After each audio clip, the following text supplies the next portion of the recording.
Prosseguindo, então, vamos para a nossa última e não menos importante, ao contrário, palestra.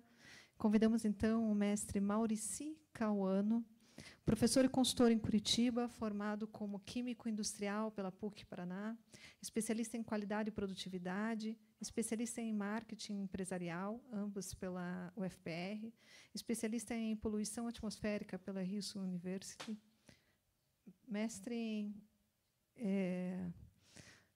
em engenharia ambiental pela UFSC, consultor ambiental com mais de 25 anos de experiência em consultoria em gestão ambiental, logística reversa e auditorias ambientais, bem como da gestão da poluição atmosférica.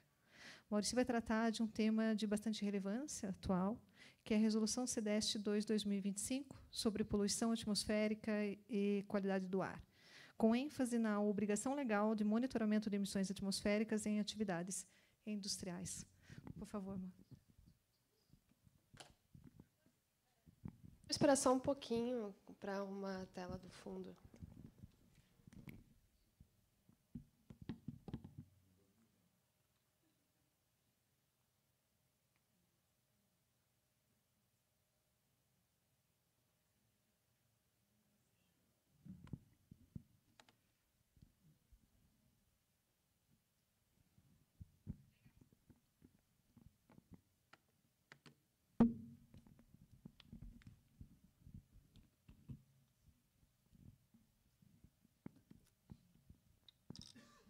Bom, pessoal, enquanto eles vão arrumando ali, então, primeiramente, uma boa tarde a todos. É um prazer estar aqui. Agradecimento especial ao Carlos pelo convite. Até o Carlos eu conheço há um bom tempo e ele me convidou. A gente já teve um evento passado, né, alguns anos atrás. E, naquela época, a gente veio falar um pouquinho sobre isso que a gente vai falar hoje, só que era uma edição da resolução, uma edição mais antiga, né? E hoje a gente quer falar dessa, entre aspas, edição mais nova, né, que saiu esse ano, e tentar destacar para vocês algumas mudanças, né? A ideia aqui não é abrir a legislação, a resolução, ficar olhando detalhes, mas tentar destacar para vocês alguns pontos de alteração. Porque, de maneira geral, o conceito da resolução, aqui de poluição atmosférica do Estado, o conceito, de maneira geral, não alterou. Mas existem alguns detalhezinhos que foram alterados. E é nesses momentos que vale a pena a gente olhar com um pouquinho maior de atenção se realmente aquela alteração, né, ela não gera um impacto, né? Até já adiantando um pouquinho da fala, né, uma das questões que a gente notou na questão da resolução é que ela, desde quando ela nasceu, em 2002, Andreas Grauer me ajude, 2002, né? Inclusive, o Andreas Grauer, né, ele foi o precursor, ele, na época, ele trabalhou no órgão ambiental, foi ele que construiu essa resolução. Então, é culpa tua, Andreas, a culpa é tua. Brincadeiras à parte, mas, enfim, tem muita coisa, né, que a gente aprendeu com essa resolução, e aí está, entre aspas, o pai da criança, né? E o que a gente notou, né, da versão anterior para a versão atual é que teve uma mudança drástica na questão da estrutura. Então, ela vinha, desde o início, né, com determinados artigos dedicados a determinadas questões, e, nessa edição, ele mudou um pouquinho os artigos, mudou algumas questões, enfim. De maneira geral, as informações estão lá, só que elas foram alteradas de local. E eu estava comentando com uma colega, né, e quando você altera de local, você altera texto, e, no alterar o texto, às vezes se coloca algumas outras palavras, e, em função dessas outras palavras, surgem outras interpretações. Então, a gente já notou que, em função dessa mexida, né, nela, como um todo, se perderam algumas coisas e foram incluídas outras coisas. O que acontece? Será que você precisa de ajuda? Tablet para você conseguir, pelo menos, conduzir. E a gente pode acompanhar pelas telas na lateral, mas eu vou deixar um tablet ali para você conseguir. Não, aqui não está conseguindo projetar, não? Não, a gente não conseguiu arrumar. A gente pode esperar um técnico, mas eu acredito que é melhor seguir. Sabe? Bom, se vocês me permitem, então, gente, eu vou ficar para o lado de cá. Tem uma outra TV para lá. Talvez mudar as cadeiras aí, né? Sexta-feira, gente, está quase acabando, quase sextando, hein? quase sextando. Então, a gente quer falar um pouquinho dessa resolução SEDEST, poluição atmosférica e qualidade do ar. E deixa eu ver se eu consigo virar aqui os slides. Então, até eu comentei que o Carlos há tempos eu conheço, né? Então, aqui só uma historinha, né? Em 2009, outubro de 2009, né, o Carlos fez um evento semelhante a esse. Foi quando ele me convidou, foi mais ou menos nesse momento que eu conheci ele. E então, Carlos, parabéns, né? Parabéns, porque você está com muita história, muita experiência, né? E gratidão por você ter me chamado novamente para falar um pouquinho sobre isso, né? E esse evento foi aqui também, não nessa sala, mas do lado de lá, e foi um evento bem interessante na época. Bom, a gente quer falar então da resolução SEDEST 2 de 2025. Essa resolução, ela define critérios para o controle da qualidade do ar como instrumentos básicos de gestão ambiental para a proteção da saúde e bem-estar da população e melhoria da qualidade de vida, com o objetivo de permitir o desenvolvimento econômico e social do Estado do Paraná de forma ambientalmente segura. Então, essa é a proposta dessa resolução SEDEST 2 de 2025. Para quem não está habituado, né, SEDEST é a Secretaria de Estado e Sustentabilidade aqui do Estado do Paraná.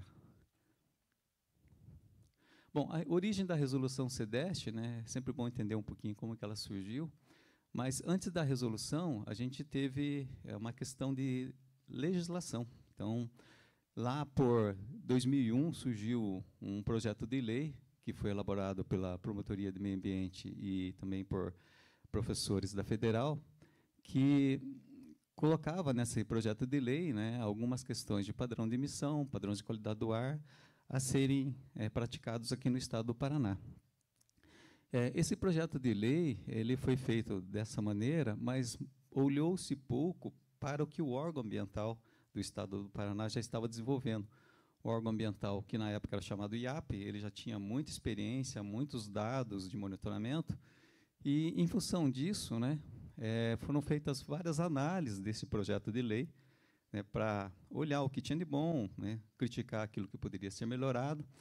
E essa análise que foi feita, né, gerou um subsídio, né, para o governo do Estado do Paraná vetar esse projeto de lei. Então, esse projeto de lei não foi adiante nessa época, e o governo se comprometeu a propor um outro projeto de lei substitutivo, e foi aí que surgiu a Lei 13.806, em 2002, que é a Lei de Poluição Atmosférica.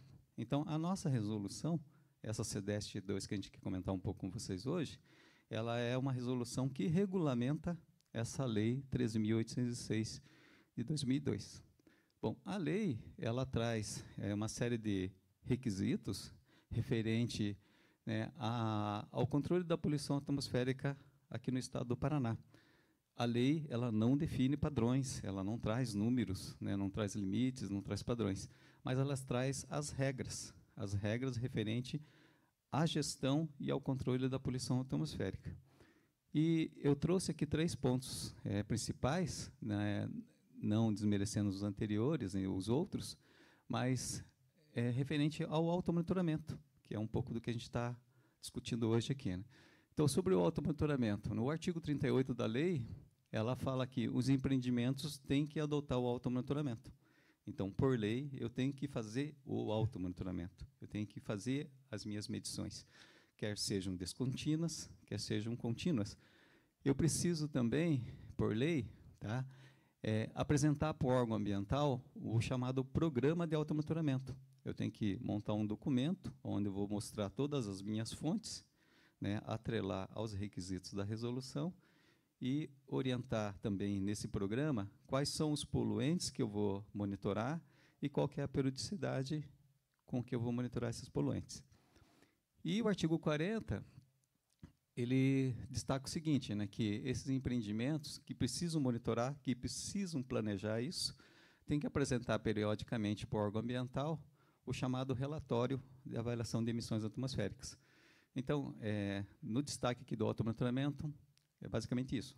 Eu, por lei, sou obrigado a monitorar, por lei, eu preciso planejar, e, por lei, eu tenho que apresentar os resultados para o órgão ambiental, né, para o processo lá de gestão do licenciamento.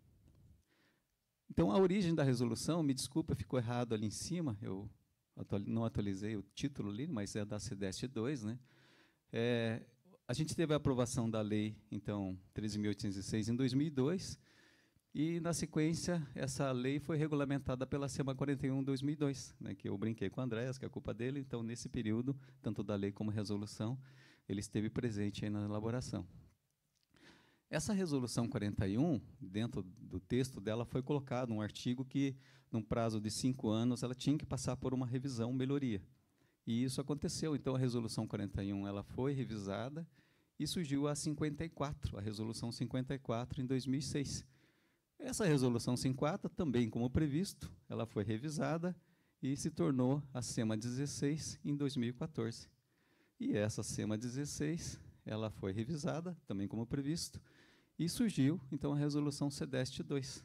Então, a resolução CDEST 2, apesar que é uma resolução de janeiro de 2025, mas, na verdade, ela é, como eu disse, edições novas, né, de uma resolução lá de 2002. Então, rapidinho, a gente teve lá, então, em 2002 a 41, a 54 em 2006, a 16 em 2014, e agora nós temos a CDEST 2 de 2025. Então, de uma certa forma, a gente tem aí 20 e poucos anos de aprendizado, 20 e poucos anos de ajustes, né, dessa resolução. Bom, a resolução CDEST, ela estabelece, né, o seguinte: critérios de emissão de poluentes, estabelece também padrões de qualidade do ar e estabelece também metodologias que devem ser utilizadas para monitoramento ou medição desses poluentes. Essa resolução, ela revoga também alguns documentos legais, né? A exemplo, a própria resolução 16, então a CDEST 2 revoga a resolução anterior, revoga também essa resolução 24 e a 12, que estão relacionadas, né, a processos de armazenamento e beneficiamento de grãos, revoga também a CDEST 71, que altera alguns critérios do coprocessamento, e revoga também a Portaria 1 de 2008, que traz diretrizes para relatórios. Então, de maneira geral, essas resoluções anteriores foram simplesmente revogadas, e essa portaria ela deixou de existir, mas o conteúdo dela foi incorporado na CDEST 2. Entrou, então, como parte da CDEST 2 lá nos seus anexos. Aqui está a estrutura da antiga, da que foi revogada, a 16, né? Ela está estruturada dessa maneira, em títulos, em capítulos, em seções, e lá do lado direito, naquele cor de rosinha lá, a gente tem os anexos contidos na resolução. Aqui, da mesma maneira, né, a gente tem aqui a resolução CDEST 2, da maneira que ela está estruturada, né? Então, a estrutura dela se manteve, de uma certa forma, semelhante à anterior, só que, ela, de uma certa forma, ela ficou um pouco mais extensa, né? Então, a gente tem, da mesma forma, a resolução ordenada por capítulos, e, em alguns capítulos, aqui a gente tem algumas seções, e, em alguns capítulos, a gente tem seções e subseções. Então, a exemplo, especificamente falando da parte aí de monitoramentos, a exemplo, monitoramento aqui em processo de geração de calor e energia, a exemplo, caldeiras, fornos, né? A gente tem, então, no capítulo 5, seção 1, geração de calor, e para cada, né, tipo de processo, por exemplo, caldeiras a combustível gasoso, ele está orientado ali na subseção 1. Na edição passada, né, essa parte, por exemplo, ela estava dentro de um único artigo, artigo 21, todas as caldeiras estavam lá dentro. E nessa edição nova agora, né, cada processo ela tem um artigo específico dedicado. Então, aparentemente, parece que ela ficou mais extensa, mas ela não ficou extensa, ela só ficou ordenada de uma outra forma. A gente tem na sequência ali, no capítulo 5, padrões por tipologia de fonte, né, fontes que geram calor, dando continuidade ao que a gente estava mostrando no slide anterior, né? E atividades específicas. Na seção 2 do capítulo 5, tem atividades específicas, são padrões de emissão para algumas atividades específicas que existem aqui no Parque Industrial do Paraná. Então, a exemplo, pintura, me ajude lá, por favor.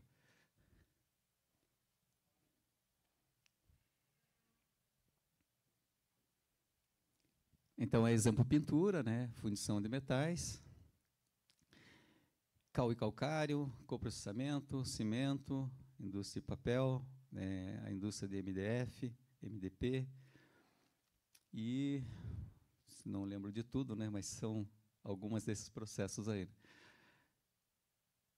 Incineração, né? Fornos crematórios, aciaria, né? Asfalto.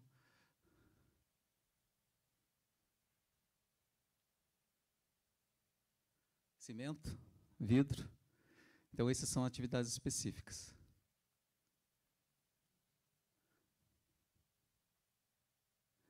E ainda atividades específicas, cal e calcário, como eu comentei anteriormente, né? Unidades de recuperação de enxofre, caldeiras de CO, carregamento catalítico, conversor de amônia, secadores de grãos, exaustão de pó de madeira, MDF, MDP, compensado e resenados, forno de cal, indústria de celulose, caldeira de recuperação, tanque de solução, indústria de celulose, a parte de gases não condensáveis, né, a parte da indústria de papel celulose, produção de fibras por TMP e CTMP, fertilizantes, a parte de nitrogênio e fósforo, processamento de óleo combustível, torrefação e café solúvel. Então, tudo isso que eu estou mostrando para vocês já existia na resolução anterior. Foi mantido. A única coisa é que tem artigos específicos agora para cada um desses processos ou chamadas atividades específicas. E ainda continua saneamento, industrialização, e a resolução ela define também os padrões de emissão, que devem ser medidos e monitorados, por tipologia de poluente. A exemplo, densidade colorimétrica, material particulado, substâncias cancerígenas, substâncias, material particulado inorgânico, substâncias gasosas inorgânicas, as gasosas orgânicas. E no capítulo 6, a gente tem um detalhamento do automonitoramento. Então, vai do artigo 89 ao 94, as regras referentes ao automonitoramento. No capítulo 7, a gente tem os padrões de emissão para fontes móveis, e a seção 1 do capítulo 7, ele ficou padrões de qualidade do ar. Então, daí um pouquinho que eu falei anteriormente, né, nessas mexidas que foi dado, que mudou bastante a distribuição do texto, algumas coisas ficaram, digamos assim, no local errado, né? Então, por exemplo, os padrões de qualidade do ar, ele está abaixo do capítulo 5, que é fontes móveis. Então, não ficou adequado. E no capítulo 8, a gente tem os critérios para episódios críticos de poluição do ar. Então, o correto que, né, esses padrões de qualidade do ar estivessem junto aqui com os critérios. Bom, independente do local errado, a regra ela está ali dentro. E o capítulo 9, ele fala do inventário de gases de efeito estufa. E depois, disposições finais. Nas disposições finais, existe o texto como das anteriores. Num prazo de 5 anos, essa resolução ela tem que se passar por nova revisão. E, além de tudo isso que eu falei, a resolução CDEST tem um conjunto de anexos. Já existiam alguns anexos, né, foram mantidos, e foram incluídos alguns outros anexos, né. Por exemplo, aquele que eu falei da portaria 1, ele está aqui. Ele saiu, a portaria 1 foi revogada e veio para cá o termo de referência para elaboração aí do relatório. Apareceram mais outros dois, né, que o anexo 10 e o 11, que é o termo de referência para a elaboração do chamado PIT e do RIT, que é o Programa de Automonitoramento e o Relatório do Automonitoramento, que eram coisas que não tinham sido regulamentadas previamente. Bom, uma forma bem genérica, né, as principais alterações. Reestruturação da resolução, como disse, teve uma mexida geral na distribuição dos textos, inclusão nos números dos artigos, que não tinha, né, os critérios já existiam, só não tinha um artigo dedicado.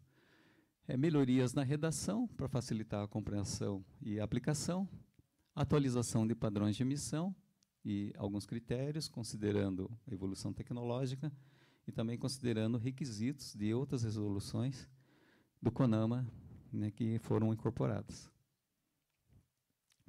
Alguns destaques de alterações. Então, a exemplo no capítulo de definições, foi alterado, né, a definição de derivados de madeira. Então, foi colocado mais algumas questões, né, para deixar mais, como foi comentado anteriormente, para deixar mais claro, né. Existem algumas definições novas, né, biogás, biomassa, biometano. Então, biogás e biometano era uma coisa que não existia na resolução anterior, e esse é um tipo de combustível que começa a se fazer presente aqui no estado do Paraná. Então, se criou regras, então, para quem processa esse tipo de combustível. Biomassa é novo, declaração de emissões atmosféricas, o chamado DEA, que é uma coisa antiga, mas ele não era regulamentado, então foi regulamentado agora pela resolução SEDEST. E o teste de queima, é uma outra definição que foi incluída aí na resolução. Aqui alguns destaques, né, referente ao conteúdo dela, né. No capítulo 3, seção 1, a gente tem os chamados padrões de condicionamento. Os padrões de condicionamento, elas são condições técnicas que a atividade deve observar para operar a sua atividade, né, e, entre aspas, para poder fazer as suas emissões atmosféricas. Alguns exemplos de padrão de condicionamento. O artigo 8º, ele destaca que o lançamento dos efluentes para a atmosfera tem que ser realizado preferencialmente por um duto ou chaminé. E, além disso, no artigo 8º, ele destaca a questão da altura mínima. Destaca lá que tem que ser no mínimo de 10 metros ou alturas maiores, considerando todo um cálculo que está lá no anexo. Lá no anexo tem toda a orientação de como calcular a altura mínima na chaminé. O artigo 10º, né, ele destaca que as emissões atmosféricas devem ser lançadas de forma livre, né, não podendo resultar em concentrações ambientais no entorno da instalação superiores aos padrões vigentes. Então, aí também é uma outra condição, ou padrão de condicionamento, que eu tenho que observar aí durante as minhas atividades.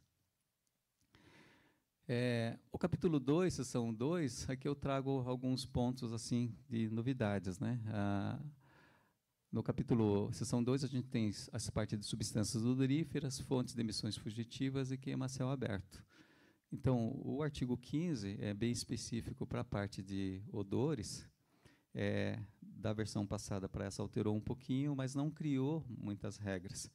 Basicamente, ele destacou aí no artigo 15 que atividades que geram odores têm que praticar as boas práticas de minimização de odores.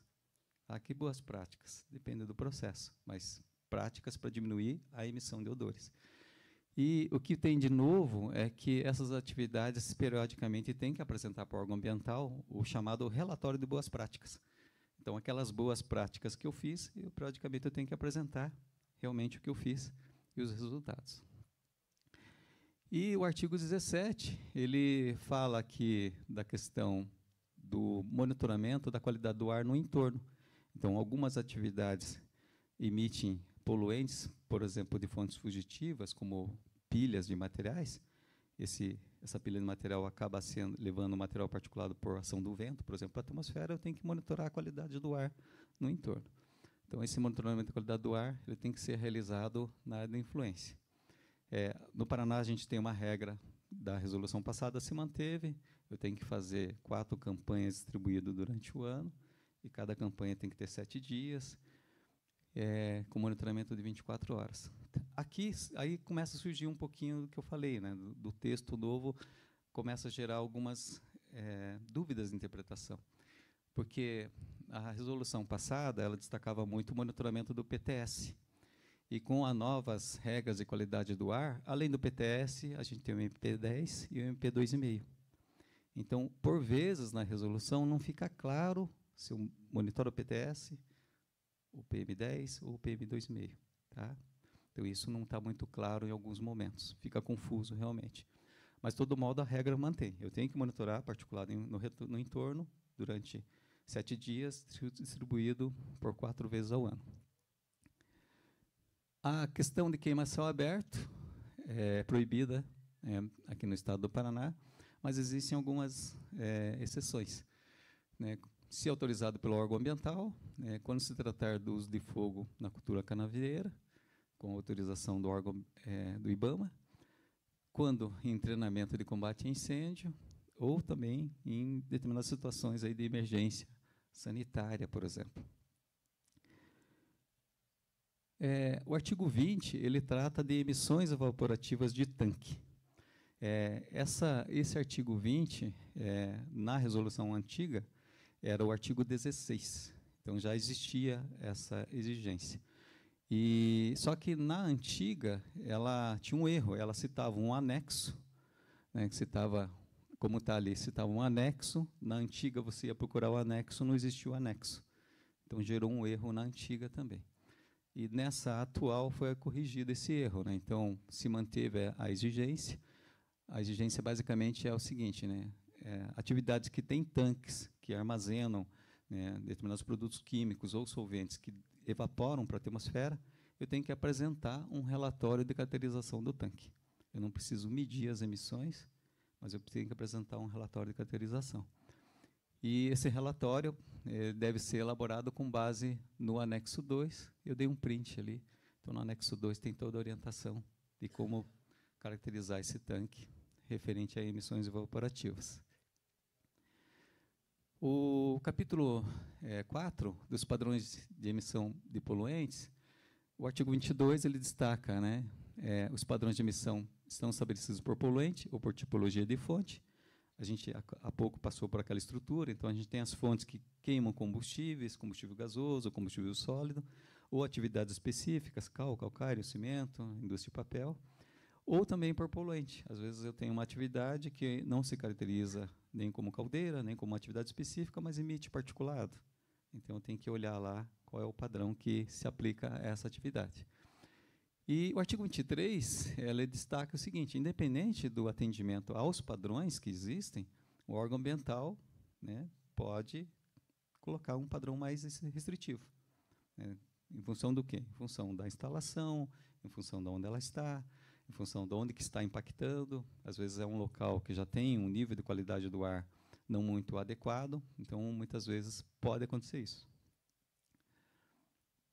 O capítulo 4 do monitoramento, ele destaca a necessidade da questão do monitoramento descontínuo ou contínuo e traz algumas regrinhas. Então, para atividades que fazem o monitoramento descontínuo, eu tenho que ter uma amostragem representativa da fonte, eu tenho que ter, no mínimo, 3 amostragens, e dessas 3 amostragens, no mínimo, eu faço uma média, e o resultado da média que eu vou comparar com o padrão específico da minha atividade.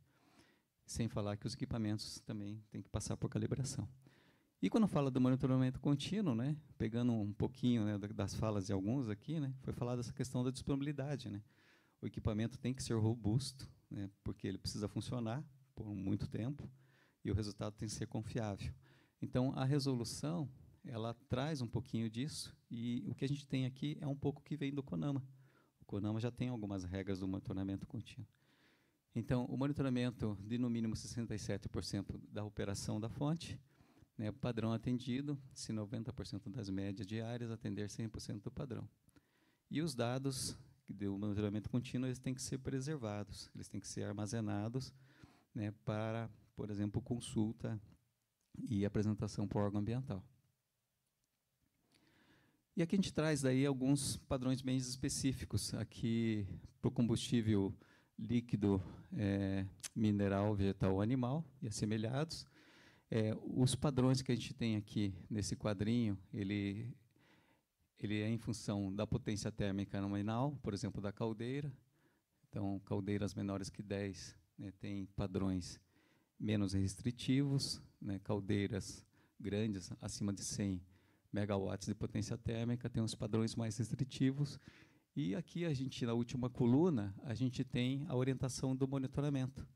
Então, caldeiras pequenas, o monitoramento é semestral. Semestralmente, eu tenho que fazer uma amostragem descontínua. E quando o potencial poluidor é bem maior, por vezes, eu preciso do monitoramento contínuo. Aí entra as soluções, né, como a da C2E, para fazer esse monitoramento contínuo. O que alterou da antiga para essa nova? Né?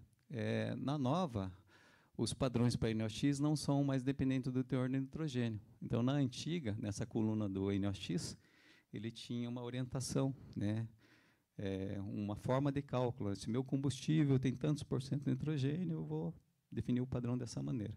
Então, essa regra não existe mais, e a gente tem os valores já indicados no quadrinho ali da seção 1 do capítulo 5. A parte de derivados de madeira, o que foi alterado? Foi incluído nos padrões para madeira biomassa de origem vegetal. O que vem a ser isso? Vem a ser o seguinte: além do queimar madeira, cavacos, existem alguns tipos de resíduos que algumas empresas têm o interesse de utilizar como combustível.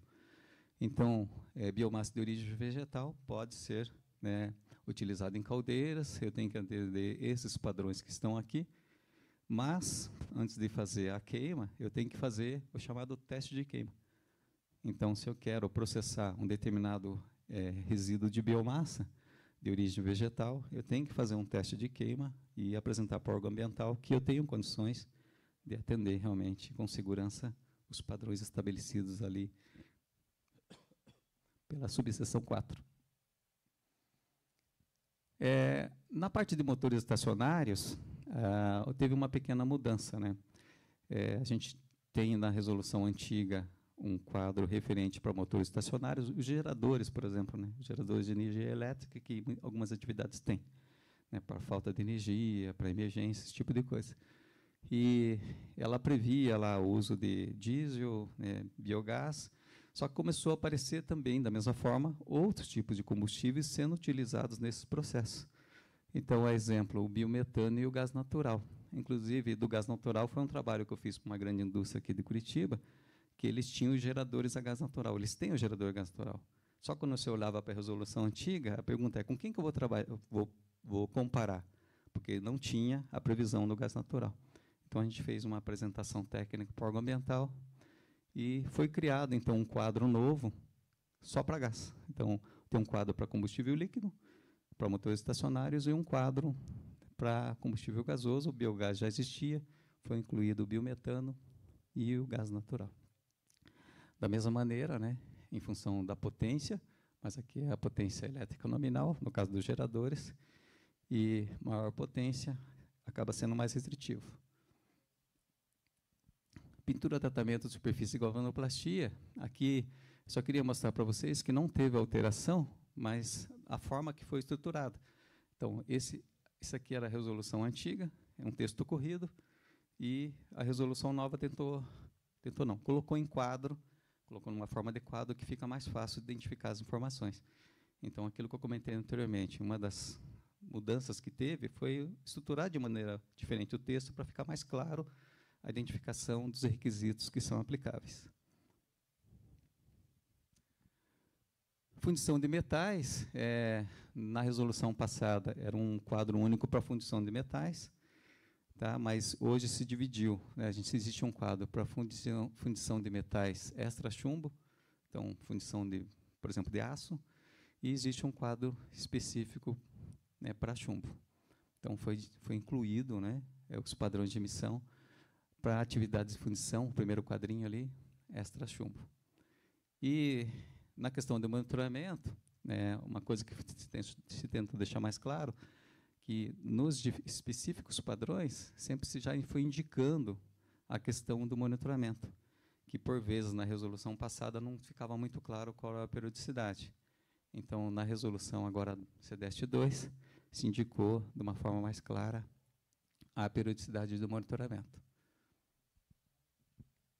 Aqui o capítulo, a subseção 4 do capítulo 5, seção 1, é específico para coprocessamento. Aqui é um exemplo do que foi feito na resolução, né? A resolução CDEST 2, ela espelhou basicamente o que a gente tem no CONAMA 499/2020, né? Espelhou para dentro dela, né? Então pegou os padrões da 499 e trouxe para cá.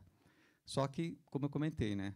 Como trouxe os padrões, se mudou um pouquinho o texto e a gente já identificou uns erros de interpretação aqui, né?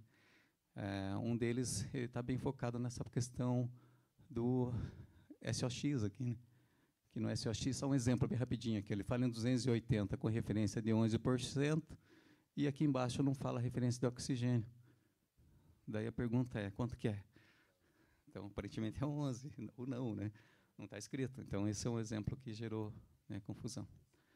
E no caso do coprocessamento, né, da mesma maneira que o anterior, ele indica a questão de periodicidades de amostragens ou monitoramentos. E coprocessamento, existem vários pontos de monitoramento contínuo. Calcário e derivados primário, houve uma reorganização das informações e foi incluído padrões de emissão para material particulado total por fonte de emissão.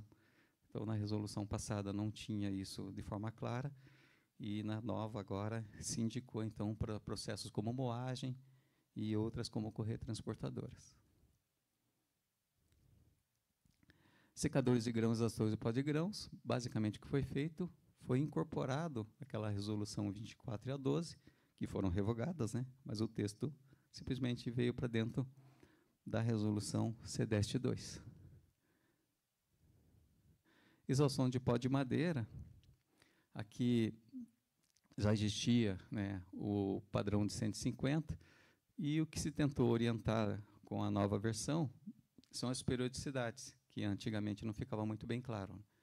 Então, material particulado, bianual, se a taxa for até 1 kg por hora, semestral é o contínuo. Então, se é um sistema que faz a exaustão de pó-madeira com uma taxa acima de 10, tem que ter, né, a instalação de analisadores contínuos ali para monitoramento particulado. A fabricação de placas MDF e MDP, aqui teve algumas alterações significativas, né? A parte, por exemplo, de prensa de placas, a questão de emissão de formaldeído, antes ela estava na forma de taxa de emissão, né, se alterou para concentração, e se incluiu também algumas outras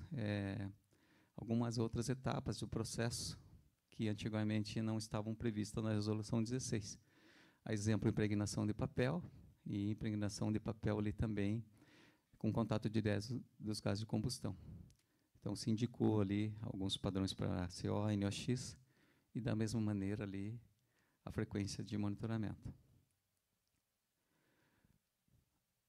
No capítulo 6 do automonitoramento, reforça ali o artigo 89, né? As atividades devem realizar automonitoramento, basicamente Ctrl+C, Ctrl+V da lei, lembro da lei? Na lei está claro isso, né? E se trouxe mais algumas informações. Então, o automonitoramento ele tem que ser apresentado no DEA. Né? O DEA é Declaração de Emissões Atmosféricas, que é um sistema do órgão ambiental para que eu apresente essas informações. Daí, como eu disse, o DEA surgiu, mas nunca foi regulamentado. Então, passa a ser regulamentado aqui. Eu tenho que apresentar no DEA. E ele destaca que o relatório simplificado de automonitoramento, que é o chamado RIT, que no passado era chamado de relatório de automonitoramento, ele tem que ser, né, apresentado também no DEA, né, baseado no chamado programa de automonitoramento, que é o PIT. Então, foram criadas duas siglas, né, de coisas que já existiam, RIT e PIT. Dizem que o brasileiro tem essa mania, né, de criar siglas, né? E, enfim, de todo modo, tanto o RIT como o PIT, né, hoje tem toda uma orientação, né, para a elaboração. Existe o termo de referência para ambos, ali nos anexos. Ainda do automonitoramento, os resultados do automonitoramento, que estão no RIT, no relatório, eles têm que ser declarados no DEA até 6 meses após a realização.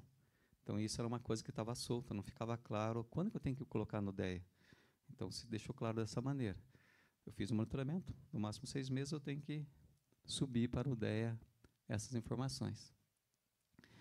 E no automonitoramento se destaca também essa questão, né? O órgão ambiental, né, pode exigir a instalação e operação de equipamentos automáticos, né, para medição dos poluentes, que seria a parte aí dos analisadores contínuos. Em função do quê? Em função das taxas de emissão, dos volumes, realmente do impacto que uma atividade pode gerar. E existe na resolução um quadrinho que ele ainda fala do automonitoramento, mas é para atividades que não estão definidas anteriormente. Então, várias vezes eu mostrei aqui, a caldeira está lá semestral, a caldeira está contínua, né? Mas existem alguns processos que não fica claro de quanto em quanto tempo eu vou medir. E existe na resolução, então, um quadro mais ao final, que ele orienta, então, se o monitoramento tem que ser bianual, semestral ou contínuo, dependendo do que a gente chama de taxa de emissão do poluente. Então, se a regra já está clara antes, ok, segue a regra. Se não consigo encontrar antes, eu venho para esse quadro. O que alterou da antiga para essa atual? Na antiga, né, a menor faixa, que é essa daqui, ela falava assim, ó, monitoramento esporádico. E a definição do esporádico naquela época, ou naquela resolução, era ao menos uma medição durante a vigência da licença. Então, se a licença fosse de 4 anos, eu faria uma única medição dentro dos 4 anos. Então, essa regra deixa de existir, e o que era chamado de esporádico agora passa de bianual. Então, eu tenho que fazer os monitoramentos bianuais, né, para aquelas taxas que são pequenas. O capítulo 5, né, fala lá dos padrões para fontes móveis e, como eu falei, né, o padrão de qualidade do ar está no local errado, né, mas, de todo modo, os padrões de qualidade do ar estão presentes e o que foi feito, né, foi espelhado. Né, foi espelhado os padrões de qualidade do ar do CONAMA 506. Então, até eu ajudei um pouco o órgão ambiental nessa revisão e, por vezes, eu falei isso, gente, já tem pronto, não precisa criar a roda, né? Então, traga aí. Algumas coisas aceitaram, outras não. Mas isso ficou dessa maneira. Aqui só um print dos padrões de qualidade do ar. Os padrões de qualidade do ar, então, vigentes no território nacional e no Paraná, é para particulado, MP10, MP2,5, SO2, NO2, ozônio, fumaça, monóxido de carbono, partículas totais de suspensão e o chumbo. E esses padrões de qualidade do ar, eles têm aqui, com o passar do tempo, tendem a ser mais restritivos. E na revisão da resolução do CONAMA, essa resolução de qualidade do ar foi revisada recentemente, antes ficava solto essa migração, né, do P1 para o P2, né, P1, P2, e na nova ele deixou meio claro prazos, né, prazos para essa migração. E o que surgiu de novo a maior novidade que surgiu na resolução CEDEST é o capítulo 9, que fala do inventário de emissões de gases de efeito estufa. Então, apesar que a resolução ela é para poluentes atmosféricos, né, foi incluído esse artigo 100, né, o artigo 100 que fala do inventário. Então, o inventário de emissões de gases de efeito estufa, né, está previsto como requisito do licenciamento ambiental. E os critérios e procedimentos referentes à exigência desse inventário, elas vão ser ainda estabelecidas aí em outras normativas. Mas isso é uma coisa que surgiu. E a pergunta é, mas por que surgiu isso? Bom, primeiro porque questão de mudanças climáticas, todo dia a gente escuta, né? Inclusive, né, várias falas que foram ditas aqui, né? A exemplo, a questão dos ventiladores, né?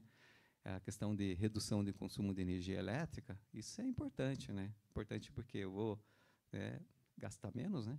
Mas eu tenho o outro lado, né? Que eu consumindo menos energia, eu estou emitindo menos gás de efeito estufa. Então, as coisas estão correlacionadas.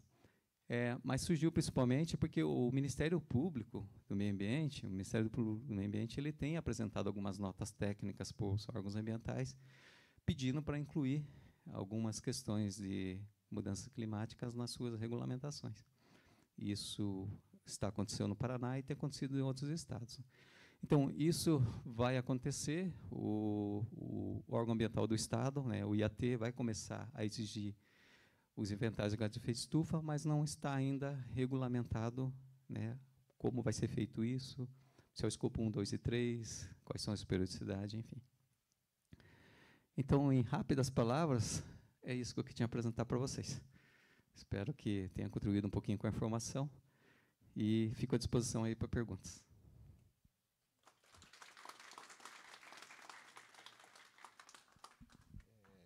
Eu gostaria de falar algumas palavras, porque aqui não esse evento técnico foi motivado pelos aniversários da empresa, de 15 anos. O Cauano fez parte na parte embrionária da minha empresa, onde ele estava fazendo um planejamento estratégico de como ia trabalhar meus produtos. A lei eu comecei a estudar essa lei, onde direcionou minha atenção de como eu poderia ajudar as indústrias, as fontes fixas, né? Para mim foi muito importante conhecer essa legislação. logo conheci o Cauano e esse profissional plural.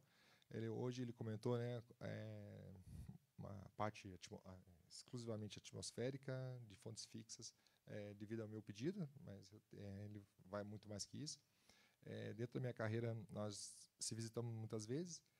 Ele me convidou muitas vezes para dar aula, mostrar produtos para os alunos e treinamento. Então, fui muito grato pela oportunidade de contribuir também para os alunos e profissionais que trabalharam com ele. Eu sei que ele tem a mesma paixão que eu, de melhorar o ambiente que a gente trabalha.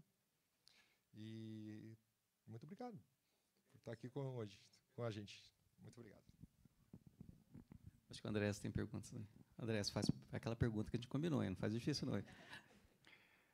É assim que o processo dessa revisão da resolução foi pouco transparente e assim que algumas mudanças que ocorreram não temos uma justificativa e uma parte delas a gente pode imaginar como, por exemplo, não tem mais esporádico, o monitoramento tem que ser pelo menos uma vez a cada 2 anos, mas tem outras mudanças que ocorreram que eu fico em dúvida se era intencional ou seria um acaso ou um erro. Por exemplo, quando você falou que tem aquele artigo que fala sobre o uso de combustível gasoso para motores estacionários, biogás. Aí a primeira coluna era a potência desses motores, ela começa com 1 megawatt. Então, motores para queimar gases acima de 1 megawatt, eu diria que seria um porte excepcional. E motores menores que 1 megawatt nem aparecem na regulamentação. E a última categoria, motores acima de 5 megawatt, são motores que, eu diria, motores desse tamanho são utilizados em navios. Não conheço nenhum motor estacionário gasoso acima de 5 megawatts. E eu dei uma olhada numa pesquisa rápida na internet sobre os maiores motores que a Caterpillar ou a Cummins oferece aqui. Não chega acima de 5 megawatts. Então, aí não entendi porque esse escalonamento era assim. E outras coisas que teria mais exemplos, como, por exemplo, derivados de biomassa, mudou também. Antes, aqueles recortes de placas de MDF aglomerado era incluído como derivado de biomassa. Mas hoje, só o pó de lixamento ele consta na definição de derivados de madeira, mas aqueles recortes da placa não. Quer dizer, aquelas indústrias que fabricam as placas teriam que separar o pó de lixamento do recorte das placas para não conflitar com a lei.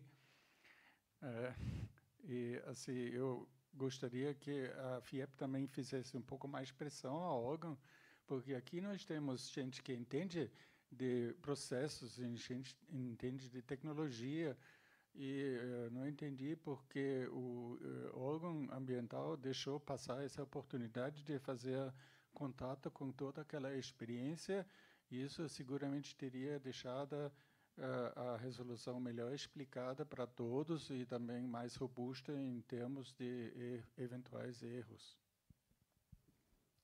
Okay, Andrés, obrigado, né? Obrigado. Eu comungo das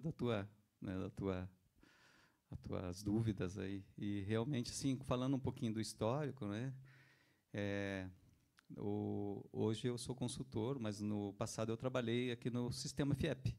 Trabalhei no Senai por um bom tempo e depois trabalhei na gerência de meio ambiente da FIEP. E edições anteriores da resolução, que foi tendo aquelas revisões, né? Edições anteriores, a gente fez o que a gente chamou de revisão conjunta. Então, o órgão ambiental abriu, né? A FIEP organizou grupos e a gente tinha discussões. Cal e calcário, eu chamava o pessoal do cal e calcário, discutia a melhoria da resolução. E tanto que a SEMA 16, ela saiu, né, saíram com alguns errinhos, mas ela saiu mais sólida, né, porque a gente teve uma boa revisão conjunta. E como o André destacou, nessa revisão atual, né, como que foi feita? O órgão ambiental abriu e falou, quem quiser alguma alteração, manda por e-mail, né, manda por e-mail. E daí a indústria tentou se organizar, mas as informações às vezes chegam em momentos distintos, né? Algumas informações chegaram, outras não chegaram, e a revisão foi feita mais dentro do órgão ambiental, sem muita participação da sociedade industrial ou da sociedade afetada pela resolução. E daí, como eu destaquei no início e várias outras vezes eu falei, em função dessa mexida da resolução, se perderam algumas coisas. Então, eu acho que algumas coisas que estão nela são por erro em função dessas mexidas. E algumas outras podem ser por inexperiência, né, porque se trocaram, né, várias pessoas no órgão ambiental. E essas pessoas não têm ainda, infelizmente, a experiência que outras pessoas passadas tinham. E daí, como eu sei que estão gravando, aí essa parte vocês cortam daí, tá? Ao vivo, não, por favor. Eu não falei isso, hein? Mas, enfim, esse é um pouquinho do que eu acho, né? E é um pouquinho do que a gente viu, né, Andrés? Falei no Andrés no passado, que o Andrés foi consultor do órgão ambiental, ajudou na elaboração da lei, ajudou na elaboração da 41, ou ele fez, né? Ajudou não, ele fez a 41.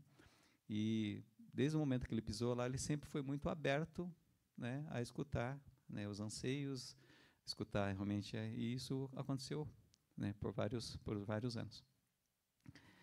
Mas, enfim, essa nossa resolução, cada vez que eu vejo algum errinho, eu remeto para eles, né, olha, tem isso, tem aquele outro, né, para deixar lá meio na agenda para uma outra revisão, ou quem sabe gerar uma errata, né, sei lá.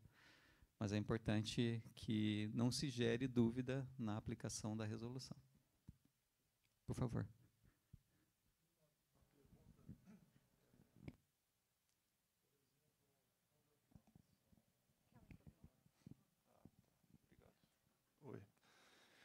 Uma pergunta, é uma dúvida, né? Quando eu tenho uma medição contínua, por exemplo, eu tenho um SEMS instalado numa planta, obrigatoriamente eu tenho que monitorar a vazão também de forma contínua, ou a legislação não exige nada nesse aspecto?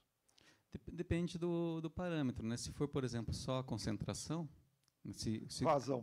Não, eu estou falando o seguinte, pelo parâmetro do padrão. Se o teu padrão é só concentração, certo? E teu analisador só dá concentração, é só concentração. Certo? Agora, se você tem que comprovar o atendimento por uma taxa de emissão, daí, além da concentração, você vai ter que medir vazão. Certo? Não sei se me fiz claro. Porque se o padrão for só, por exemplo, 5 miligramas por normal metro cúbico, e o teu analisador te dá esse resultado em miligramas por normal metro cúbico, necessariamente você não precisa medir vazão. Perfeito. Então, não tem nenhum tópico na legislação dizendo precisa ter a medição de vazão. Não existe isso. Não. Porque normalmente os parâmetros ali eles são realmente, por exemplo, miligramas por normal metro cúbico, 8% do oxigênio, por exemplo, a forno de cal. Isso. Então, o nosso analisador mede dessa forma. Então, eu não preciso medir uma medição de vazão, não preciso medir vazão de forma contínua. Né? Só que, como falei, existem alguns, de cabeça não me lembro nenhum, mas existem alguns padrões que é por taxa, quilo por hora. Né? Daí, nesse caso, você tem que ter a medição de concentração e a medição de vazão. Medição de vazão, sim. E a minha última dúvida é, por exemplo, se eu tenho 2 fontes estacionárias, por exemplo, tenho 2 fornos de cal, eu tenho que obrigatoriamente medir as taxas dos 2 fornos individualmente? Se eles são independentes e lançam de forma independente, tem que medir independente. Medir os 2. Isso a gente está falando só da legislação do Paraná ou é âmbito nacional? Em nível nacional, a gente não tem regras para calcário. Tá. Não tem. A gente tem, pelo CONAMA 382 e 436, caldeiras a gás, né, caldeiras a óleo, né, carvão, mas para atividades específicas, como é o caso que a gente mostrou aqui, né, cimento, calcário, exaustão de pó de grãos, em nível nacional a gente não tem isso. Ok. Obrigado. Oi. Primeiro, eu quero parabenizar o Andréas pela colocação, muito bem colocado o que ele colocou. E, segundo, quero... Você comentou no início da sua apresentação, referente aos padrões IPTS, PM10 e 2,5, que não ficam muito claros, né? Mas eles vêm claros nas licenças dos empreendimentos. As licenças dos empreendimentos, nos quadros de monitoramento e nas condicionantes das licenças, eles trazem exatamente os padrões que devem ser aplicados naquele empreendimento. Então, tem um outro local que traz essa clareza para a gente, conforme as licenças vão sendo emitidas, né? E outra coisa é essa questão da biomassa vegetal também, que foi muito bem colocada pelo Andréas, e que vem sendo muito utilizada hoje pelas fábricas de cimento, né? Eles estão recuperando, pegando essas biomassas vegetal das empresas de beneficiamento, principalmente dos empreendimentos de beneficiamento, e estão levando para a geração de energia nas fábricas de cimento. E essas serragens, e esse pó de madeira e esses cavacos também, eles são transformados em briquetes. E aí, depois disso, é feito o teste de queima. E, a partir daí, sim, que ele vai ser aplicado ou não nas caldeiras e fornos. Legal. Então, obrigado pela observação da licença. Realmente, algumas licenças têm a indicação, mas tem muitas licenças que não têm, né? Tem muitas licenças, uma licença mais antiga não tem essa informação. Virou a chave da 16 para 2 agora. Daí a pergunta aqui que eu faço, né? Mas foi bem observado, as licenças têm sido um pouquinho mais, digamos, detalhadas, a ponto de ajudar realmente nas definições. E na questão do que você falou, da questão de resíduos aí de biomassa, né? Indo para coprocessamento, a regra já existia, né? O coprocessamento obrigatoriamente tem que fazer o teste de queima. E aquilo que eu falei do teste de queima é para caldeiras. Então, se eu quero processar um resíduo de biomassa numa caldeira, eu tenho que fazer o teste de queima. Assim como a gente tem uma resolução antiga aqui, que é a 42 de 2008, Andrés, é isso, né? A 42, obrigado. A 42 de 2008, ela fala isso, né? Se você quiser processar algum resíduo na sua caldeira, além do combustível adicional ao combustível principal, você tem que fazer o teste de queima. E tem que pedir autorização, né, para utilizar esse resíduo na caldeira. Então, especificamente isso é para caldeiras, né? Porque para coprocessamento a regra já existe.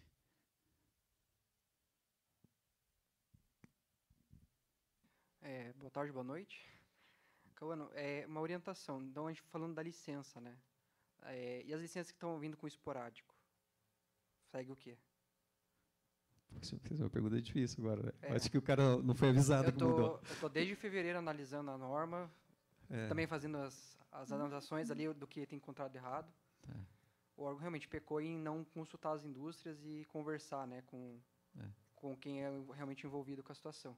E daí o que acontece? Segue a licença ou segue a norma? Ou consulta o órgão? Porque eles também têm dúvidas. Eu liguei lá e eles têm dúvida. Eles não sabem o que fazer. De qual regional que você é? Você é daqui mesmo? Daquela região? Região de Colombo. De Colombo.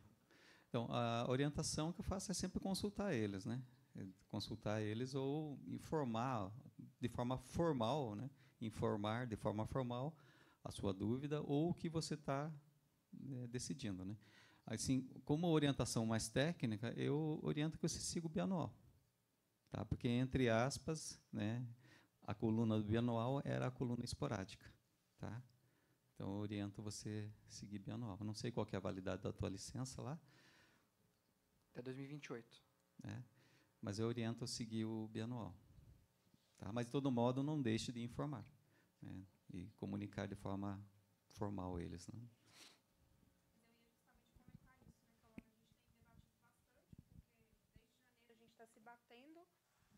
Desde janeiro, a gente também está se batendo na nossa indústria, né, para poder saber qual padrão atender ou não. Estamos em processo de renovação da licença, mas a licença antiga remetia à SEMA, né, e o que a gente está fazendo é ofício para o IAT para tentar tirar a dúvida e ter uma resposta formal. Porque, na prática, seguiria o que está na licença. Mas com a resolução, que não está tão clara, né, Cauane, que a gente está ali discutindo, SOX, eu sigo o quê? Qual correção? Porque na SEMA era mais claro as correções de oxigênio, elas eram mais ou menos um padrão. E agora, quando a gente olha, tem um padrão que é corrigido a 7%, outro é corrigido a 11%, outro é corrigido a 10%. Então, ficou muito confuso. SOX, por exemplo, é o que a gente mais está ainda em dúvida. Então, a gente está, nesse momento, discutindo com o IAT, porque era 800% a 7%. Agora, ele é 800% a 11%. De certa forma, beneficia a indústria. Mas, na prática, olhando que todos os padrões foram reduzidos, não faz sentido, né? Então, eu acho que o caminho seria consulta via ofício para se ter uma resposta via ofício. Porque aí a gente fica, de certa forma, acho que resguardado, né, Calvani? Isso, ter segurança, né? Daí você fica mais seguro daquilo que você está seguindo. Né?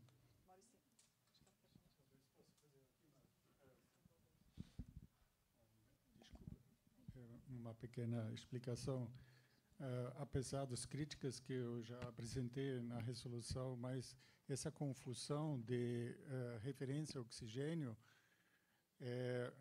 não é tanto culpa do órgão do Paraná, senão eles trouxeram as regras do CONAMA e na regra do CONAMA já constava aquela confusão. Então, era para chamar a atenção daquele grupo de trabalho do CONAMA, porque eles não seguiram uma única referência de oxigênio, porque é apenas uma etapa matemática. Aí, para que gerar várias referências sem necessidade? Eu também não entendi isso. Mas o IAT, nesse caso, só seguiu aquilo que existia já estabelecido ao nível federal. Então, essa briga tem que levar lá para o grupo do trabalho do CONAMA. Obrigado, Andrés. É isso mesmo. É bem lembrado, né? Foi espelhado o CONAMA, isso já estava no CONAMA, e veio para cá. Só teve uma confusãozinha que eu tentei destacar ali, né? Na hora que remontou o texto do CONAMA, ficou confuso. Tem alguns parâmetros, Andrés, de SOX, que não fica claro se é 11, porque ele ficou, como eles colocaram em forma de quadro, né? Aparentemente é 11, né? Mas ficou confuso. Por favor. Boa tarde. Meu nome é Marcos, eu trabalho na Oilon como os palestrantes. Aqui é uma empresa de origem europeia e queria fazer duas perguntas, na verdade. A primeira, se no horizonte dessa parte de emissões tem sido falado sobre hidrogênio, que é um combustível que é visto como combustível do futuro, assim como foi feita a transição para o biometano, o biogás agora, que já é uma realidade, se há alguma discussão nesse pleito. E se também há alguma discussão nesse pleito, a gente teve aqui ótimos palestrantes hoje da Europa, que eu trabalho numa empresa europeia, sou um pouco influenciado por isso, e o bloco é reconhecido pela sustentabilidade, sobre a redução das emissões de NOx, que nessas novas revisões, eu sou muito questionado de lá de fora por que o NOx aqui é tão alto, né? E se há alguma linha de pesquisa, de discussão dentro da indústria, legislação, órgão, até mesmo a representação das indústrias nesse aspecto para reduzir as emissões de NOx, o pleito para reduzir a exigência das emissões de NOx. Obrigado. Então, vamos lá. Só falta me ajuda um pouquinho, deletei a primeira. Repete um pouquinho a primeira ali. Do hidrogênio. Então, do hidrogênio, nessa revisão, se falou, em algumas discussões com o órgão ambiental, de outros combustíveis, né? Biogás, biometano, esses resíduos, né, de biomassa, e por isso que foi incorporado. Como o hidrogênio não é uma coisa ainda factível, presente, né, no nosso dia a dia, por isso que não entrou. Mas, como legislativo, né, no Estado do Paraná, a ALEP, né, a Assembleia Legislativa, ela já tem discutido essa questão do hidrogênio. Tanto que essa semana eu participei da reunião da Frente Parlamentar do Hidrogênio Verde. Né, então, isso já está sendo discutido. Mas, entre ser discutido, né, na Assembleia Legislativa, isso se tornar uma lei e depois isso chegar até uma resolução, eu acho que vai demorar um tempinho, né? Vai demorar um tempo, né? Mas isso está presente nas discussões, certo?